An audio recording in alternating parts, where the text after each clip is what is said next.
اتنی برکتوں والا مہینہ، اتنی شانوں والا مہینہ ماہ رمضان۔ میرے نبی پاک صلی اللہ تعالیٰ علیہ وسلم نے فرمایا شعبان میرا مہینہ ہے، رمضان میرے رب کا مہینہ ہے۔ آپ نے کچھ باتوں کا بڑا ہی خیال رکھنا ہے۔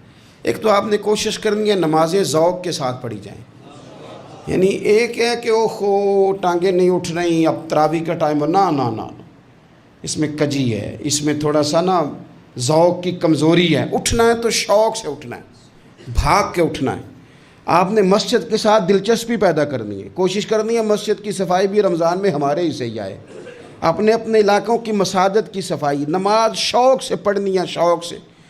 آپ نے رمضان المبارک میں کوشش کرنی ہے کہ آپ یہ کہیں کہ زیادہ سے زیادہ میں دوسروں کو نواز سکوں، میں چپکے سے پہنچوں کسی غریب تک، خود سے جاؤں اور رمضان سے پہلے جاؤں، تاکہ وہ پہلا روزہ جو اس نے رکھنا ہے وہ اسی لنگر سے رکھے جو میرے حصے میں آئے، اور اس کو اپنا محسن سمجھیں جس کی وجہ سے اللہ آپ کو ثواب دے رہا ہے، اس کو محسن سمجھیں جس کی وجہ سے اجر مل رہا ہے۔ اور کوشش کریں کسی کو کپڑا جوڑا سوٹ دینا ہے، کسی طالب علم کو، امام مسجد کو، کسی غریب کو، کسی بوڑھی اماں کو، اپنے کسی چچا کو، اپنے دادا کو تحفہ دینا ہے تو وہ بھی شروع رمضان میں دے، تاکہ وہ آسانی سے سلا لے، سلا کے پہن لے۔ رمضان میں ہم نے قرآن پاک سے پیار کرنا ہے، قرآن پاک سے پیار کرنا ہے، صبح بھی تلاوت، دوپہر بھی تلاوت، بچوں کو ذوق دلانا ہے، شوق دلانا ہے۔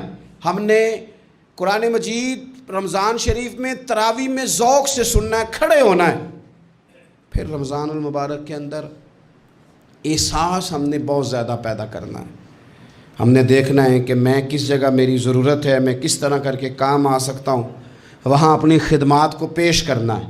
پھر اس سے آگے آپ بڑھیں گے۔ رمضان شریف کے اندر سحری میں اٹھنا تو ہے نا جی، دہی لینے بھی جانا پڑتا ہے، دودھ لینے بھی کئی دفعہ جانا پڑتا ہے، تو اٹھنا تو ہے۔ تو ایسا نہ کریں کہ 10 منٹ پہلے اٹھیں، اٹھ کے پہلے تہجد کی نماز پڑھیں، وہ نماز جس کے بارے میں میرے نبی پاک علیہ السلام نے فرمایا جب بندہ تہجد کے لیے کھڑا ہوتا ہے تو رب اسے دیکھ کے مسکراتا ہے، جو اس کی شان کے لائق۔ باقی نمازوں پہ ثواب ہو رہا ہے، تہجد کے وقت اللہ مسکرا رہا ہے۔ اور حضور فرماتے ہیں اگر جوان آدمی تہجد کے لیے اٹھے تو رب فرشتوں کے سامنے فخر فرماتا ہے۔ تو تہجد کی نماز ہر روز موقع ہونا ہے، اٹھنا ہی اٹھنا ہے، سحری کے لیے تو اٹھنا ہی ہے، تو وہی وقت تہجد کا ہے، خوب تہجد کی نماز پڑھنی۔ ایک چیز آپ نے پورا رمضان استعمال نہیں کرنی، وہ غصہ ہے۔ سارے روزے یعنی بالکل عین افطاری کے وقت بھی کوئی بندہ غلط بات، برداشت کون سی بات کرنی ہوتی ہے، صحیح کہ غلط؟ صحیح کو تو برداشت کرنے کی ضرورت ہی نہیں ہوتی، برداشت کرنی غلط بات ہوتی ہے، اس کو سہنا ہے، اسے کہنا یار روزے ہیں، رب کی رحمت برس رہی ہے، جا میں نے تجھے اللہ کی رضا کے لیے معاف کیا۔ اور ذہن میں حدیث رکھنی ہے کہ حضور نے فرمایا تو رب کے بندوں کو معاف کر، اللہ تجھے معاف فرمائے گا۔ رمضان شریف میں اور سعادت کے ساتھ اور پیار کے ساتھ، اور غیبت نہیں کرنی کسی کی بھی، کسی ادارے کی نہیں، کسی بندے کی نہیں، غیبت نہیں کرنی۔ آپ کو حدیث میں ملے گا کہ نبی پاک علیہ السلام نے کچھ بیویوں سے کہا تھا کہ تم نے تو روزہ توڑ دیا ہے، اور تم نے حلال کے ساتھ رکھا تھا، حرام کے ساتھ توڑ دیا۔ یا رسول اللہ کس طرح؟ فرمایا غیبت نہیں کی تم نے، مردہ بھائی کا گوشت نہیں کھایا، یہ بہت بڑا جرم ہے، اس سے بچنا ہے۔ موبائل کم استعمال کرنا ہے، اور مہربانی کریں کم خبریں دیکھیں، جو خبریں عورتیں پڑھتی ہیں ان خبروں سے بھی پرہیز کریں۔ کوئی ہم نے بڑا سال 11 مہینے سیاسی تبصرے کر لیے، کیا انقلاب آیا پھر ملک میں؟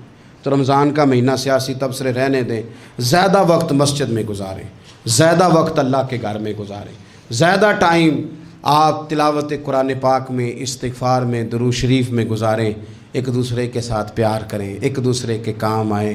اے خالق کائنات، آئندہ جمعہ رمضان میں آنے والا ہے، اللہ امت کی خیر فرمانا، کشمیر کے مظلوموں کی خیر کرنا، برما کے مجبوروں کی خیر کرنا۔ پاکستان تیرے نبی پاک علیہ السلام کے نام پر، کلمے کے نام پر بنایا گیا وطن ہے، اللہ اس میں دین کا جھنڈا نافذ فرما دے، اس وطن عزیز کو قیامت کی صبح تک قائم فرمانا، اور اللہ ہم سب کو بھائی چارے سے، پیار سے، محبت سے، ایک دوسرے کے احساس میں زندہ رکھنا۔ اس ماہ مقدس میں تو جن لوگوں کو معاف کرے گا ہم سب کے نام بھی اس میں شامل فرما۔